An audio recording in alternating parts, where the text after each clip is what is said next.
Bienvenidos a Abriendo Puertas, qué gusto tenerlos con nosotros.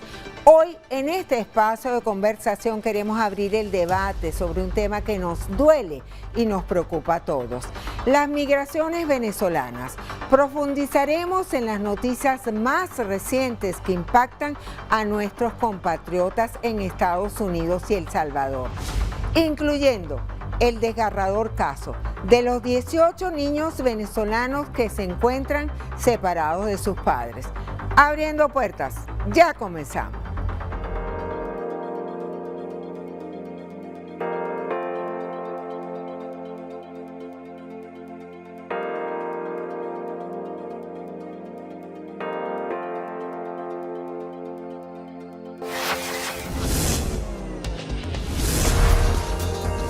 Abriendo Puertas.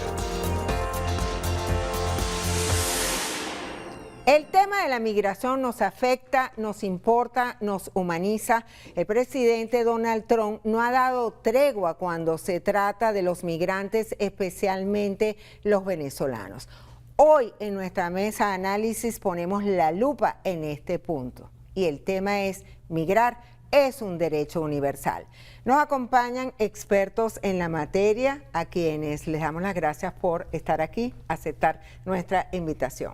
Jesús González, doctor en Ciencias Políticas, profesor de la Universidad Central de Venezuela. María Montoya, abogada experta en Derecho Migratorio. Y Francisco González, especialista en integración regional. Tenemos que comenzar con lo más relevante de esta semana: la denuncia sobre 18 niños venezolanos supuestamente secuestrados en Estados Unidos, separados de sus padres que han sido deportados. La necesidad de que esos niños regresen al país y estén con sus familiares. Pero para comenzar la discusión, vamos a escuchar unas afirmaciones del presidente de la Asamblea Nacional, Jorge Rodríguez. Estamos aquí para denunciar y estamos aquí para expresar nuestra indignación y estamos aquí para exigir que nuestras 18 niñas y nuestros 18 niños secuestrados en los Estados Unidos de América, en un ejemplo de barbarie que pocas veces se ha visto en la historia de la humanidad. Niñas y niños separados de sus madres, de sus padres, de sus familias, de sus abuelos, llevados a instituciones donde no deberían estar, porque donde deben estar es entre los brazos de sus abuelas, donde deben estar es en sus casas, donde deben estar es en su tierra, en su patria, que es Venezuela. ¿Cuál es la realidad de este caso concreto? Jesús. Fíjate, la política antimigratoria de los Estados Unidos ha sido, y sobre todo en los últimos dos gobiernos del presidente Trump, ha sido una de las peores desarrollos de derechos humanos y violaciones de distintos convenios internacionales. No solamente estamos hablando de 18 niños, en este caso venezolanos, que nos duele porque no solamente porque son compatriotas, sino porque es un niño que está dejando de tener una relación con su familia y eso es violatorio a esas regulaciones internacionales alrededor de la familia y los niños y adolescentes. Pero además de eso, a partir del año 2017, una política de tolerancia cero, con eso que llamaban migración, un país que por supuesto se construyó de migrantes, ha separado a más de 5.500 niños por políticas de distintas nacionalidades y en distintos momentos por esa política migratoria que es violatoria, como ya lo dije, a muchos de los convenios internacionales que se tienen. Esas familias que hoy están sufriendo son parte de una política que está generando odio hacia el migrante, que está generando noticias falsas alrededor de esas comunidades que están a lo largo de todos Estados Unidos y está generando un proceso de separación y resentimiento de la sociedad americana, que como lo digo es una sociedad que nació de la migración, que nació de la mezcla de culturas y que hoy en el caso de los latinos son alrededor de 46 millones de latinos en Estados Unidos y es la primera minoría en este momento en esa sociedad. Y eso es un problema que se va a ir acrecentando porque son familias que tienen doble nacionalidad, o sea, que tienen un arraigo, por supuesto, en los Estados Unidos, porque muchos de esos niños pudieron haber nacido en Estados Unidos, pero que también tienen un arraigo con los sitios de origen, en este caso Venezuela, o sea, y esos 13 niños migrantes. Norteamericanos, pero son venezolanos. Así es. María, ¿dónde están estos niños? ¿Cuál es la situación? Fíjate, hay una buena parte de estos niños que se encuentran en ORR, que son estos centros de reasentamiento, o en familias temporales, donde los ubica digamos, la jurisdicción americana cuando hay casos de separación de niños con respecto a su familia. Estos centros de atención, por ponerles un nombre, o de reasentamiento, tenemos entendido que no cuida el principio fundamental del niño, que es el derecho a la salud mental. ¿Qué pasa con la psiquis de estos niños separados de sus familias? ¿Dónde están sus padres? Muchos de los padres de estos niños se encuentran en el CECOT en Estados Unidos y esta es la razón principal de la separación de estos niños, apenas con un caso precedente de devolución de estos niños, que fue el caso de la niña Maykelis, que por la presión... Espinosa, que llegó al país el 14 de mayo. Claro, por la presión...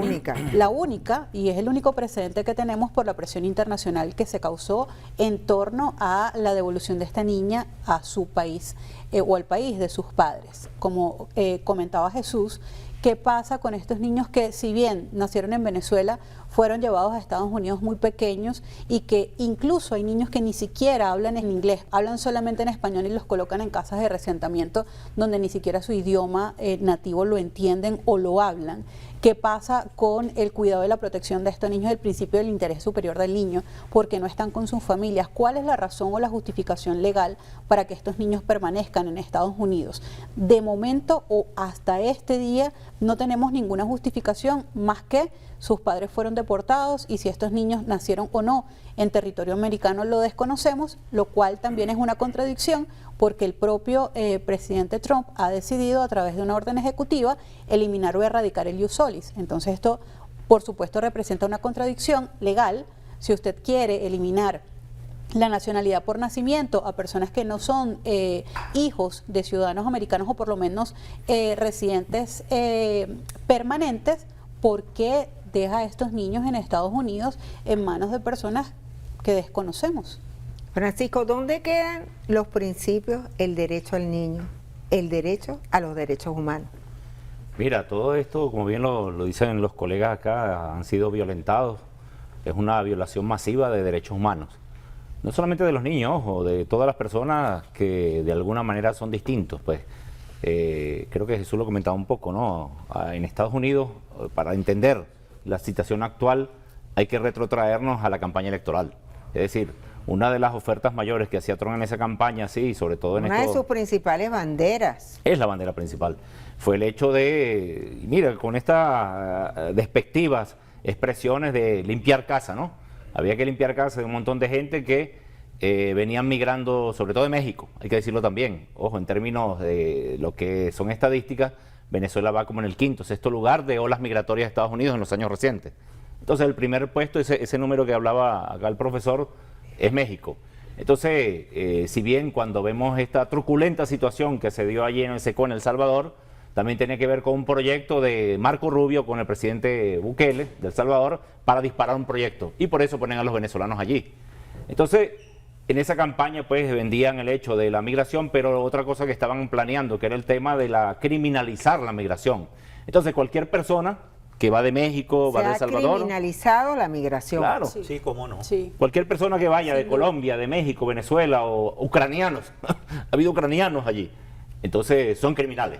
Y bueno, creo que en especial con Venezuela, cuando aplican la ley 1798, que es una ley de la colonia, donde allí se afincan con más contundencia, ¿no? Y bueno, es un peligro para los venezolanos estar allí, pero es la situación también de estos años en la cual la gente ha buscado pues horizontes, ¿no? Yendo a Estados Unidos, pero el sueño americano está prácticamente caduco en este momento. El presidente de la República, Nicolás Maduro, envió una carta al Papa León XIV. Allí solicita la intermediación del Vaticano para resolver este caso a los migrantes. Vamos a ver el siguiente video y después lo comentamos. Pido a su santidad, el Papa León XIV, que ayude al pueblo de Venezuela, que tenga misericordia con el pueblo de Venezuela. Y con la fuerza de Cristo nos unamos para muy pronto, muchachas, abuelas, muy pronto, Camila, tener la felicidad de la llegada de estos niños, de estas niñas y de sus padres y madres todos y sus abuelas completos. Así que lo firmo a nombre de todo el pueblo de Venezuela. María, ¿cómo puede intervenir el Vaticano y otras iglesias? Porque él también está solicitando que otras iglesias intervengan. A ver, la intervención del credo, específicamente de la Iglesia Católica, que también pudieran, por supuesto, sumarse a algunas otras religiones, es importante y es de vital importancia, sobre todo para eliminar ese sesgo que comentaba Francisco de la criminalización de los venezolanos dentro de lo que es la migración. El haber utilizado un ardid, sin duda lo es, de lo que es el Tren de Aragua, lo que representó el Tren de Aragua para la migración venezolana, que la Iglesia Católica apoya, desvirtuar esta situación, que si bien es cierto, existe o existió algún cúmulo de personas que representan un número porcentual muy pequeño con respecto a toda la migración venezolana, que el Papa pueda pronunciarse con respecto a esto y dar apoyo no solamente a la liberación de estos 18 niños, sino al traslado de estos 238 venezolanos que se encuentran en este momento en el SECOT, y respetando y violentando además su derecho a la libre circulación, su derecho a la protección, su derecho al debido proceso, su derecho a la legítima defensa. Son situaciones sobre las cuales la Iglesia definitivamente tiene que pronunciarse. Bueno, contigo tenemos que hacer una pausa. Al regreso continuaremos con este tema. Migrar es un derecho universal. Ustedes quédense allí. Esto es Abriendo Puertas. En instantes regresamos. Abriendo Puertas. Ya regresamos.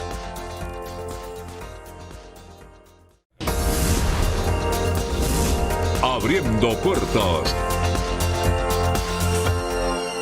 Seguimos en Abriendo Puertas, el tema de las migraciones. La Asamblea Nacional esta semana aprobó por unanimidad declarar persona non grata al alto comisionado de la ONU para los Derechos Humanos, Volker Turk. Y además le están pidiendo que se retire del cargo.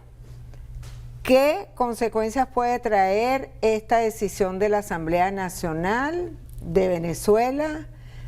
¿Él haría caso? Las reacciones que hemos visto ante esta decisión del Parlamento venezolano, porque inmediatamente hubo reacciones, sí, principalmente del comisionado, el alto comisionado. Fíjate, la oficina del alto comisionado de derechos humanos en Venezuela se da a partir de una solicitud que se empieza a negociar entre el Estado y Naciones Unidas a partir del año 2017 con esas protestas que hubo en Venezuela.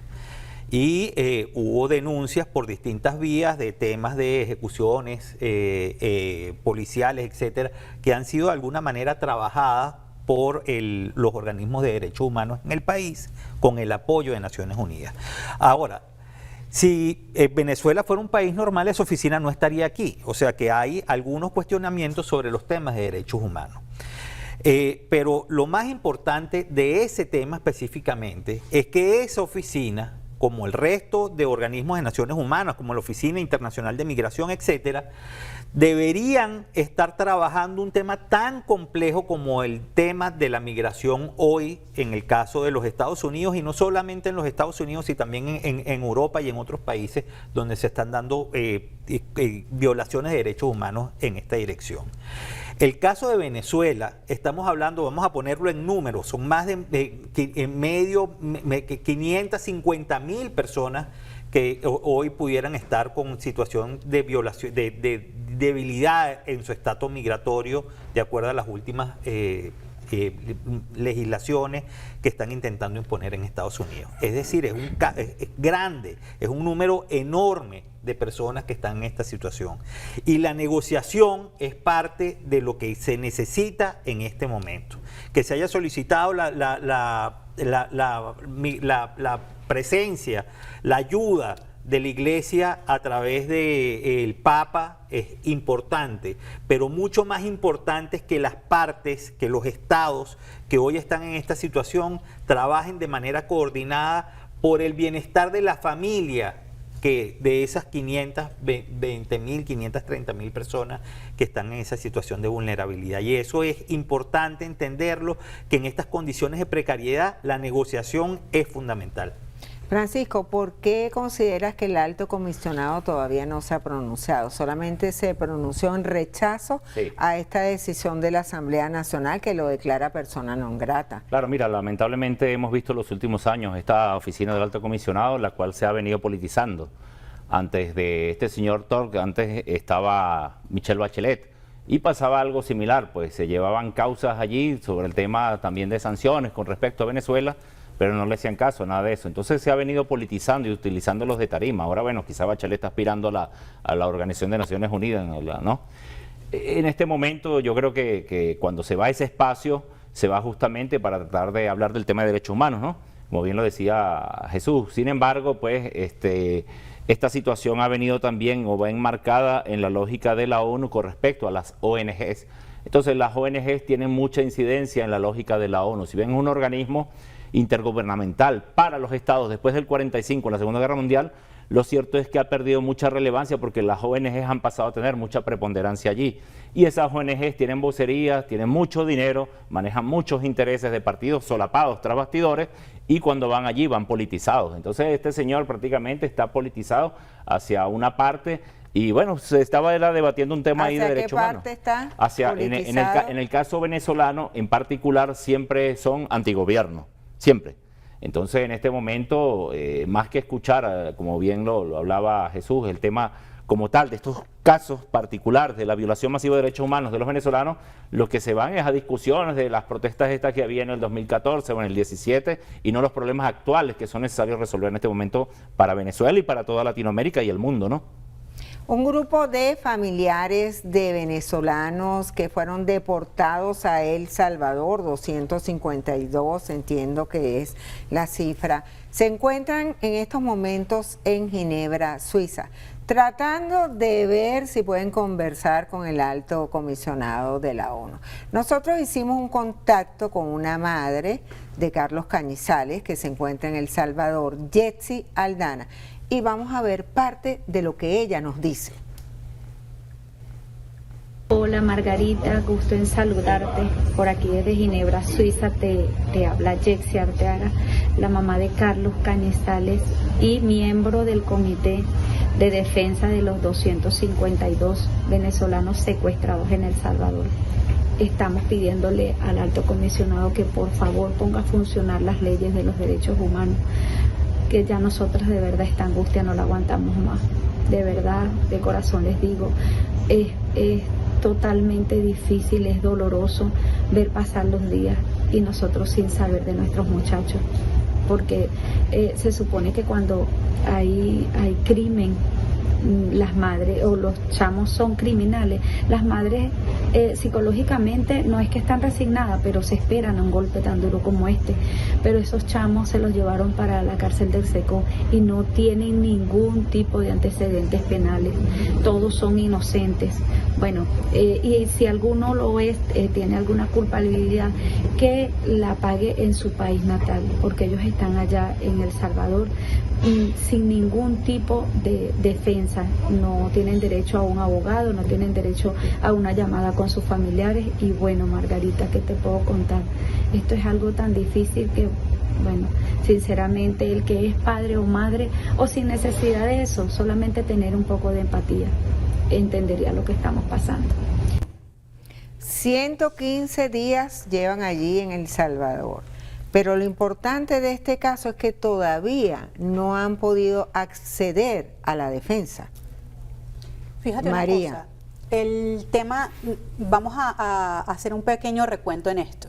Ciertamente no tienen derecho a la defensa o no han tenido derecho a la defensa porque la utilización de una ley que no importa la data, sí, es de 1798, pero fue una ley construida y desarrollada sobre la base de un conflicto bélico, para ser utilizada en un conflicto bélico, lo cual no sucede en este momento porque se supone que estamos en tiempos de paz. La determinación de Venezuela como un enemigo de Estados Unidos es radical y frontal cuando utilizan esta ley de enemigos extranjeros para apresar a 252 venezolanos sin derecho a la defensa y al debido proceso. En principio no han tenido, como dice la madre de esta persona, ni siquiera la oportunidad de llamar a uno de sus familiares. La construcción del SECOT se hizo para poder recluir allí a las maras salvatruchas, que son personas que estuvieron involucrados en crímenes atroces. No es el caso de los venezolanos que están bajo el resguardo, si se quiere, del gobierno de El Salvador. Otra de las cosas de las que pareciera que nadie habla o que lo toma muy a la ligera son los 6 millones de dólares que pagó la administración del presidente Trump a El Salvador para el resguardo de estos venezolanos hasta por un año, prorrogable por un año más. Y el presidente Bukele ha utilizado a los venezolanos para tratar de manipular al Estado venezolano con respecto a unas supuestas negociaciones con Venezuela. ¿Cómo puede el presidente Bukele entonces utilizar nuevamente a venezolanos migrantes que están pasando por procesos complicados como una bandera política para tratar de hacerse ver con un aire de superioridad con respecto al presidente de Venezuela? Esas son cosas de las que no se hablan y a las cuales hay que darle visibilidad. ¿Dónde están los organismos internacionales que deberían hacer parte en este momento? La Organización Internacional de Migraciones, ¿dónde está? ¿Dónde está la ONU? ¿Dónde está la defensa de los derechos humanos, la Corte Interamericana de Derechos Humanos? ¿Dónde está? ¿Por qué no se han manifestado en la defensa de los derechos de estas personas? No lo sabemos. Francisco, lo que la madre decía, si ellos cometieron delito, que sean juzgados en su país, pero no llevarlos todos a una cárcel sin el debido proceso, ni siquiera se sabe la verdadera situación en la que ellos se encuentran. Quisiera un punto de vista con respecto a esto específico. Sí, es muy clara lo que comentaba la mamá del muchacho que está allí, porque están secuestrados. O sea, el término es real porque no hay ningún tipo de debido proceso. El día que se los llevan a ellos para esa cárcel, esa tarde, el juez Bosberg del Distrito de Columbia en Washington había emitido una resolución en la cual decía que tenían que recibir los expedientes de todas esas personas que estaban allí. No recibió ni uno, este señor. Entonces, ¿qué decía Trump? ¿Qué decía Pete Hesse? ¿Qué decía Kristi Noem, la secretaria de Seguridad? Que era la izquierda radical, de radical left, porque este juez era un militante de la izquierda, un marxista liberal. Entonces, con ese argumento, se los llevaron y jamás volvieron. Y mira, una cosa que no ha salido mucho a la luz pública, y lo vimos por allá en un noticiero desperdigado y en México, que en ese avión llevaban muchachas y resulta que esa cárcel era para hombres. Entonces, estas muchachas que las llevan en el avión, y sale ahora en los videos en estos noticieros mexicanos, las devuelven a Estados Unidos para tratar de tapar el hecho de que estaban secuestrando solamente hombres. Había muchachas muy jóvenes venezolanas que estaban en el mismo avión. Pero bueno, ahora es que está saliendo estas cosas a la luz pública, todas estas cosas truculentas que ha hecho la administración de Trump contra todos los migrantes. No solamente los venezolanos, ojo, mexicanos, colombianos, centroamericanos, ucranianos, chinos y hasta canadienses. Tenemos que hacer una pausa. Bueno, rapidito, fíjate, es un gobierno que Estados Unidos se llena la boca diciendo que condena a gobiernos autoritarios, pero reproduce la misma lógica de esos gobiernos autoritarios que critica con el caso de los migrantes y la violación masiva de derechos humanos. Vamos a la pausa. El tema es las migraciones. Migrar es un derecho universal. Esto es Abriendo Puertas y ustedes quédense allí. En instantes regresamos.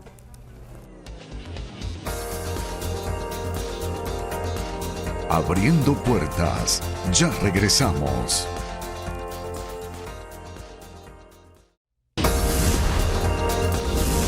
Abriendo Puertas. Seguimos en Abriendo Puertas, analizando un tema que nos importa a todos, sobre todo a todos los venezolanos. Migrar es un derecho universal. Ha surgido una polémica en relación a las medidas que adopta Donald Trump, pero es el tema de la nacionalidad. Esta semana anunció que estaba considerando retirar la nacionalidad a todas aquellas personas que hayan cometido delito, que se les compruebe que cometieron delito. Pero además también está pensando en otras medidas parecidas. Vamos con Jesús. Fíjate, la estigmatización de la nacionalidad ha sido parte de la política pública de los primeros 5 meses de Donald Trump.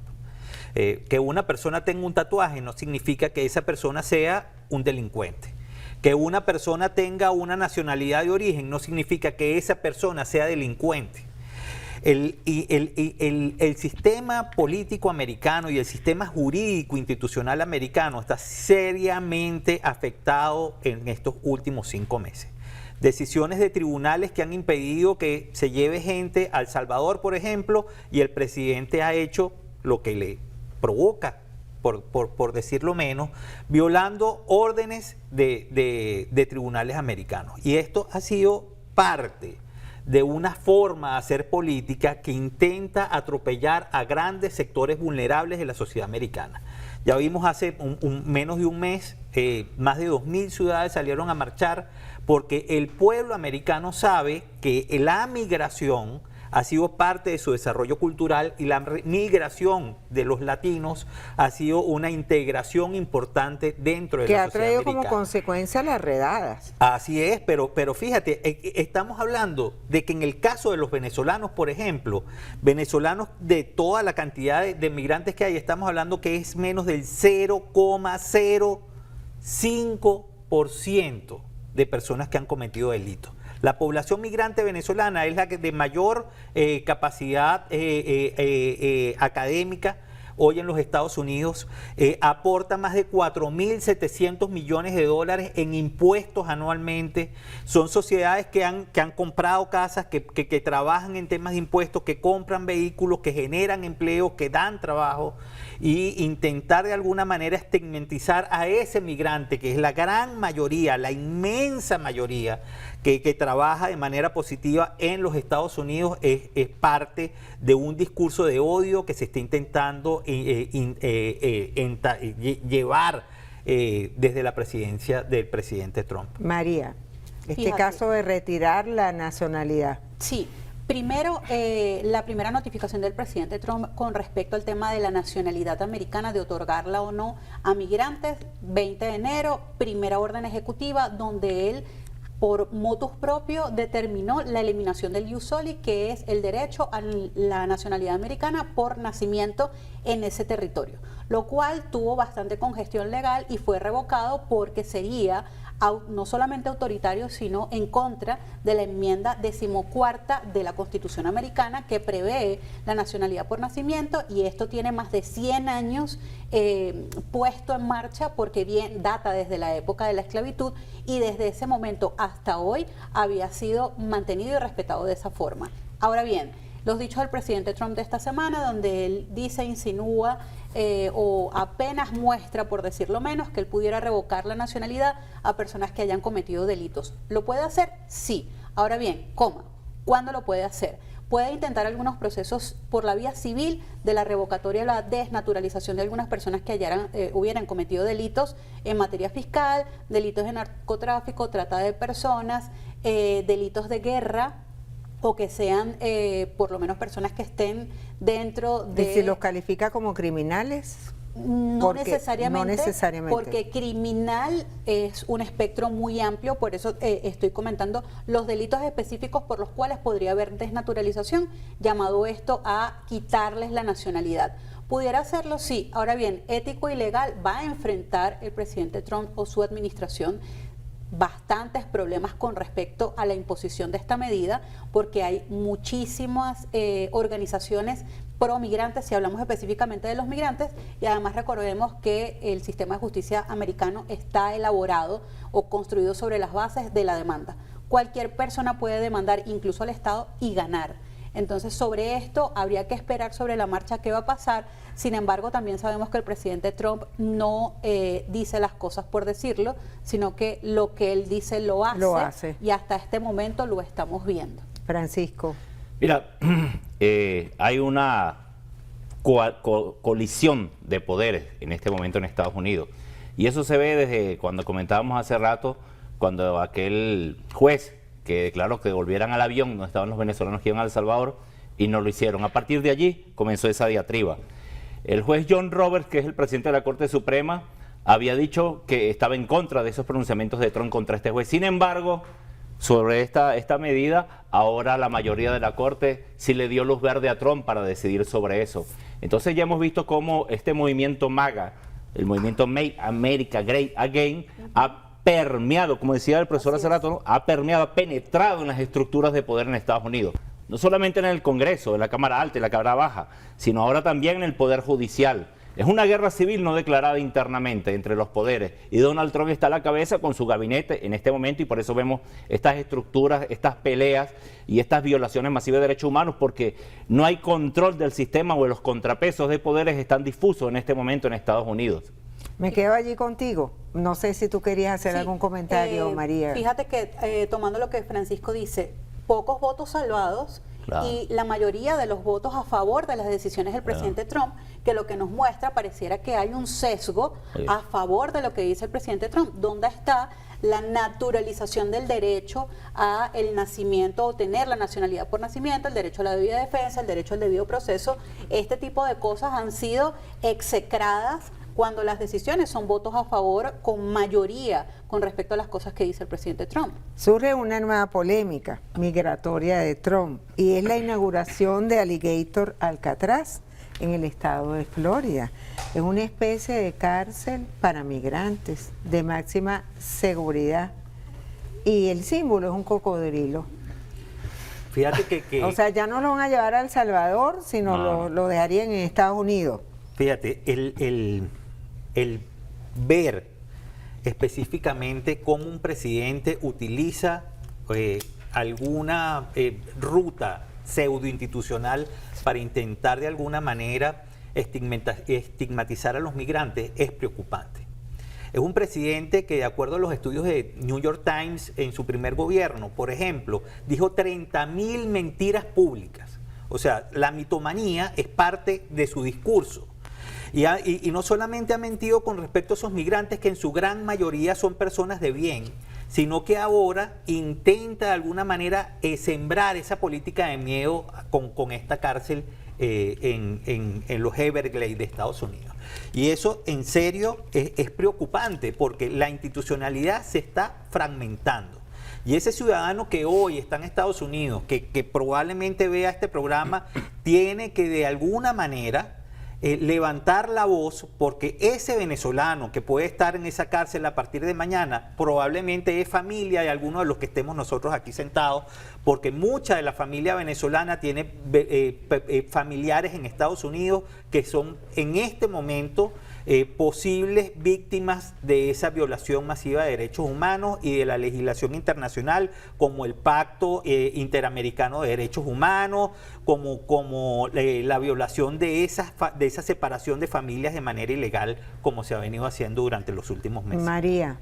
Fíjate que quisiera ampliar el comentario que nos hace Jesús con respecto al tema de las cárceles y la política de miedo que ha generado el presidente Donald Trump. La creación de cárceles solamente para migrantes. Hablaban de 1.800 puestos, una cárcel que se construyó o que se habilitó en 8 días, ampliándolo hasta 5.000. Y no es una sola. Han en este momento puesto en marcha o han habilitado 3 cárceles que ya de larga data hay suficientemente información en todos los medios de comunicación, si volvemos al pasado, donde dicen que todas esas cárceles habían sido francamente violatorias a los derechos humanos de las personas allí recluidas. Ahora bien, si Estados Unidos ha sido un país donde su primera bandera ha sido la defensa de los derechos civiles, ¿dónde está la defensa de los derechos civiles de los migrantes? Aún cometiendo un delito, cualquier persona que cometa un delito, y aquí voy a diferir de lo que decía Jesús, personas de bien, cualquier persona, sea de bien o no, lo que sea que signifique esa calificación,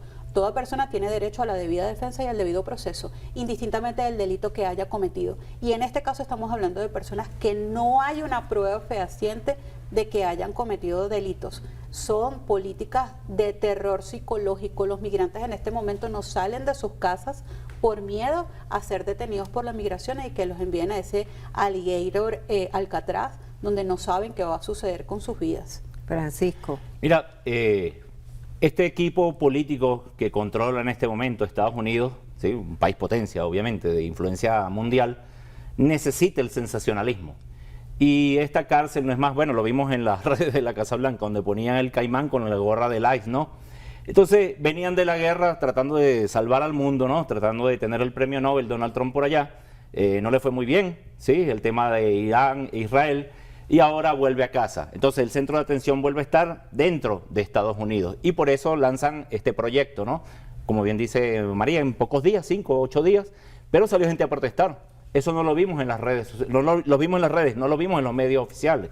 Y la otra cuestión tiene que ver con el hecho de que hay una disputa por intereses muy fuerte. Y lo vimos en esta ley que llama la ley hermosa que acaba de sacar Trump, ¿no? Justo el 4 de julio, que tiene que ver con licuar el dinero de los contribuyentes de Estados Unidos. ¿En qué? En el tema migratorio, no solamente en la cárcel, ojo, también va a ser en el tema del muro ese que nunca termina de construirse allí con respecto a México. Entonces, en este momento, esa cárcel, bueno, Trump de manera cínica lo decía, que iba a aquellos que querían huir, no había que huir de manera directa, sino tenían 1% de probabilidades, iban en zigzag y los perseguían los caimanes, ¿no? Entonces, por favor, que un presidente diga eso, te muestra que ya perdieron todo, perdieron el juicio, ¿no? Tenemos que hacer nuestra última pausa. Ustedes quédense allí, esto es Abriendo Puertas. Y ya venimos en instantes.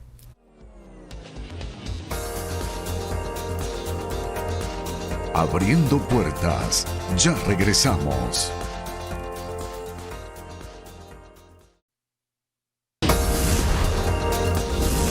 Abriendo Puertas. Esto es Abriendo Puertas y en nuestra mesa de análisis estamos conversando sobre las migraciones. Vamos a comentar algunas encuestas. Una encuesta venezolana de Megaanálisis señala que el 77% de los venezolanos desean que los migrantes se regresen a nuestro país. ¿Quién quiere comenzar? Bueno, tú sabes que es muy difícil decirle a alguien que se separó una familia por una condición económica como la que vivió Venezuela y política como la que vivió Venezuela, que no quiere que su familia regrese.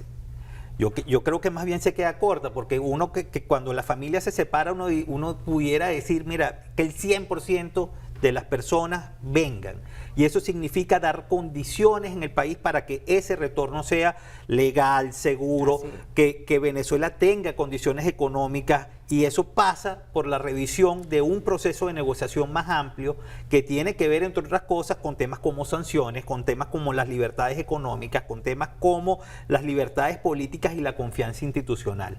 Y eso es parte de la necesidad que tiene el país, de los venezolanos, de los grupos de venezolanos, que tenemos que impulsar la necesidad de reencontrarnos en un gran proceso de negociación que amplíe las libertades y los derechos para que esa posibilidad sea cierta. Quizás esta encuesta refleja la necesidad de que los migrantes vengan al país y no sigan sufriendo todas las vicisitudes que están sufriendo, especialmente las que están en Estados Unidos. El bullying, xenofobia, son perseguidos, todas las medidas que está adoptando el presidente Trump. Pareciera que va enfocado desde este punto de vista, María. Fíjate, migrar es un derecho, sin duda, es un derecho universal establecido en la Declaración Universal de Derechos Humanos, pero también es una decisión personal, irse, regresar e inclusive quedarse, porque hubo un momento de nuestra historia, de esta reciente data de la migración, donde si te ibas eras malo, si te quedabas eras malo, si regresabas eras malo. La decisión es muy personal, usted que nos está mirando. No está mal si decide no regresar, está perfecto y es fantástico y lo esperaremos de brazos abiertos si regresa. Venezuela necesita mano de obra calificada que tenemos y que necesitamos aún más. Teniendo usted la oportunidad de haber estado en otro país y mirar el mundo desde otra óptica, por supuesto que va a ser bien recibido. Lo que no es cuestionable es la decisión que usted tome, porque también es cierto, y esto es otra de las cosas de que no se hablan, de las cuales no se hablan, es que lamentablemente hay una matriz de opinión donde el venezolano es el peor enemigo del venezolano porque lo critica, lo fustiga y lo flagela. Usted tiene todo el derecho a decidir lo que usted precise. Lo que sí es cierto es que aquí lo vamos a estar esperando de brazos abiertos. Francisco, ¿coincides con las afirmaciones de Jesús cuando señala que deben establecerse condiciones para que esos migrantes se regresen al país? Garantías. Mira, claro, lo que pasa es que también hay que ver por qué se fueron. Es decir, en el año 2018-2019, Margarita, nosotros estuvimos muy involucrados con este tema de las olas migratorias, ¿no? Yo viajaba constantemente al Táchira y veía lo que estaba pasando. Era una red internacional en la cual todo iba enfocado a irse por el Táchira, irse por Cúcuta, irse por esa zona, ¿no? Y después, cuando uno va indagando, justo ese año era el año en que aquí hubo casi una invasión, casi una guerra en el 2019, y esto tiene un nombre y apellido del responsable de todas estas cosas que pasaron, y es un timador, es un fraude, es el señor Marco Rubio, el secretario de Estado de Estados Unidos. Marco Rubio trabajaba en el Comité de Inteligencia y el Comité de Relaciones Exteriores ahí en el Senado estadounidense, y él prácticamente muchos de los recursos de la USAID se llevaron para poder generar estas olas migratorias con otro que era asesor de la Organización de Estados Americanos, el señor que fue el alcalde de Latillo, Smolarsky. Él fue después asesor de la Secretaría de ahí en el tema de migraciones en la OEA. Y esto generó todo este tema de olas migraciones hacia lo que fue el Darín. La gente, y reformaron dentro del Senado eso que eran los TPS. Los TPS, la gente vio la oportunidad de irse porque había como un hueco jurídico para utilizarnos en un contexto en el cual se suponía que iba a caer un gobierno en cuestión de días. Si no vemos todo ese contexto de 2019, no podemos entender cómo llegamos hasta este punto. Ahora, si evalúa, y eso de las encuestas es muy real, porque en este momento mucha gente se siente traicionada por Marco Rubio, por Díaz Balar y por María Elvira Salazar, porque ahora los utilizaron para las campañas y resulta que ahora Trump viene y arremete contra todos los venezolanos que están allí. Y yo tengo aquí una encuesta realizada en Estados Unidos, la encuesta YouGov, dice que 86% de los votantes de Trump apoyan sus políticas antimigratorias. Es muy claro. Sí. Por cierto, en esa misma encuesta dice que es el presidente que en los primeros 5 meses está peor evaluado en la historia de los Estados Unidos. Es un presidente que, a pesar de que es el 85% de su base electoral, el gran país está en contra de esa medida. Hay que entender que Estados Unidos sería, por ejemplo, Nueva York sería nada sin la pizza que viene de Italia, o New Orleans sería nada sin la mezcla cultural que se ve desde la comida hasta las calles de New Orleans. Estados Unidos se construyó por grandes olas migratorias y forma parte de su cultura, de su rica cultura, es entender que la migración es parte de su vida. Y estos últimos intentos, yo creo que fuera en lo que pase más el tiempo, esos apoyos al presidente Trump van a ir mermando, porque la sociedad americana está en este momento generando grandes alarmas, no solamente sobre los temas de migración, sino sobre los temas de los constantes ataques a la institucionalidad del Poder Judicial y al resto de los poderes en Estados Unidos. Esa encuesta es muy real porque sí, ha bajado, es verdad, el porcentaje de apoyo a Trump. Sin embargo, todavía es alto por una causa muy sencilla, porque el país está dividido en dos pedazos. Es un país totalmente polarizado. Más de 70 millones votaron a Kamala, no le alcanzó, después que sacaron a Biden, ya sabemos por qué está enfermo, y los otros 70 y pico de millones que votaron por Trump siguen jaloneados en la lógica de que se sienten como una especie de raza superior. Si no entendemos esto en este preciso momento de que el blanco sajón, protestante, que es mayoría todavía, que tiene el control de un país, de la influencia de Estados Unidos, se siente amenazado porque lo que llamaban minorías se están convirtiendo en mayorías, tienen espacios políticos, nacen allí, ya sean mexicanos, como decía, centroamericanos y todo esto, y ellos se sienten amenazados y por eso le armaron esta guerra interna a todos los migrantes, pero también son los nacionales. Han echado el ICE, ha echado no solamente a personas que han llegado migrando recientemente, han echado a personas que nacieron en Estados Unidos. ¿Solo por qué? Porque tienen rasgos indígenas, porque parecen mexicanos o porque parecen de Centroamérica. Los echan y los tiran ahí en la frontera. No es un tema solamente de los migrantes, es un tema contra todo aquel que sea distinto al blanco, ojos azules, rubio, sajón. Es un problema racial, etnorracial en este momento. Antes de concluir este programa, quisiéramos una reflexión de cada uno de ustedes. ¿Qué nos deja la migración de ahora? No la podemos comparar con la migración de antes, que en el caso de Venezuela era un país receptor de distintas nacionalidades, que le abría las puertas, como el nombre de este programa, a todos, para que sentaran sus bases aquí, formaran sus familias, sus trabajos, españoles, portugueses, italianos. La migración de ahora, María, ¿cuál es la reflexión que nos deja? Soy hija de migrantes. Mi mamá era colombiana y mi papá es portugués. Migrar no es un crimen. Francisco. Mira, yo creo que hay que levantar las voces, todos estos mecanismos de integración de América Latina y del mundo, la misma ONU, hay que utilizar esos mecanismos, la CELAC, todos los mecanismos posibles, y qué bueno que hayan ido allá al alto comisionado, aunque él tiene una visión parcializada, porque hay que presionar para que se pronuncie en contra de esta violación masiva de derechos humanos contra los latinoamericanos, pero también con todo aquel distinto a la clase dominante que impera y que tomó el poder en Estados Unidos recientemente. Jesús. Fíjate, yo quisiera cerrar en positivo. Yo creo que hay un despertar en la sociedad en este momento. Ahí hay que entender que efectivamente hay cosas que arreglar en los temas migratorios. Hay legislaciones que hay que actualizar. Eso está en los derechos de los países. Disculpa que te interrumpa. Está planteada en el país una reforma a la Constitución Nacional. ¿Ustedes coinciden en que en esa reforma se deben incluir artículos que tengan que ver con la migración? Sin duda. La ley de ciudadanía en Venezuela debería existir la reciprocidad que han aplicado en otros países con respecto a Venezuela. Claro que sí, este es el momento oportuno para aprovechar e incluir en la Constitución o en la reforma de ella qué es lo que sucede con la migración y Venezuela cuando fue un país receptor, que pasa ahora con el resto de los países. Ahora, Francisco, para que después concluyas tú con... El problema de migración es un problema que se ha politizado en la América Latina. Creo que nos han facturado a Venezuela por el liderazgo que ha tenido a nivel regional. Y eso comenzó en Perú hace años, en Perú justamente. Luego se extendió a Ecuador.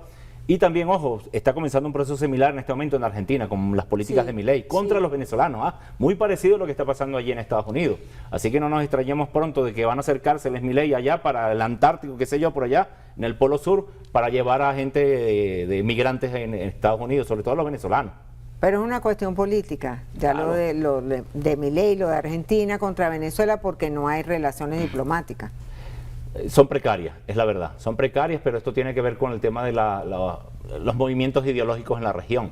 Milei en América Latina pertenece, sí, en la región a lo que es el trumpismo latinoamericano, que son, bueno, cuando ganó Trump, justo uno de los primeros que llegó allí a besarle el anillo así, al estilo del Padrino en los años 70 en la película, fue Milei justamente. Y mira que cuando se da antes de que empezaran los ataques de Israel e Irán allá en el Medio Oriente, justamente Milei estaba allí. Y el señor que lleva la OEA es argentino, también estaban allí. Entonces es un tema también de cómo estos movimientos ultranacionalistas que están dentro de Estados Unidos tienen sus ramificaciones en la región, pero también a nivel global, tienen sus expresiones en distintos países del mundo, ¿no? Sin dejar de utilizar la migración como una bandera política a beneplácito de quien la tenga en la mano en ese momento. Jesús, tienes la última palabra porque te interrumpimos. El sistema internacional hoy tiene una oportunidad de oro para una vez más fortalecer esos derechos humanos de tantos migrantes que hoy están en esta condición. Estados Unidos, que ha sido un país que habla mucho de derechos humanos, pero que no forma parte de la Corte Interamericana de Derechos Humanos o que no forma parte de la Oficina del Alto Comisionado de Derechos Humanos, porque cada vez que le critican a ellos violaciones de derechos humanos es mala.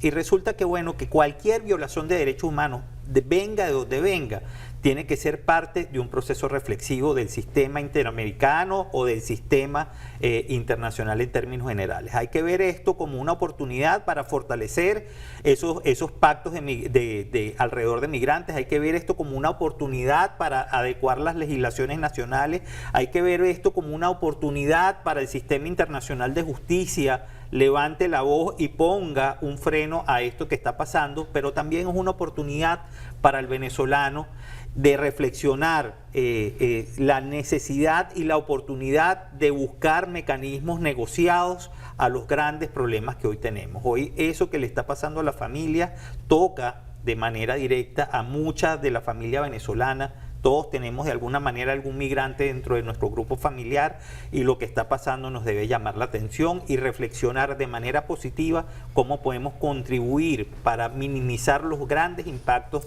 que esto tiene hoy sobre los 13 niñitos, pero que pudieran ser muchos más, 18 niñitos que están separados de su familia, pero que pudieran ser muchos más en el corto plazo. Muchísimas gracias a Jesús González, María Montoya, Francisco González, por estar aquí y ayudarnos a conocer cuál es la verdadera situación, lo que está pasando con los migrantes venezolanos. A ustedes, amigos, la invitación es para que nos sintonicen este y todos los domingos a las 9 de la mañana, por aquí por Venevisión. Muy buenos días. Abriendo puertas.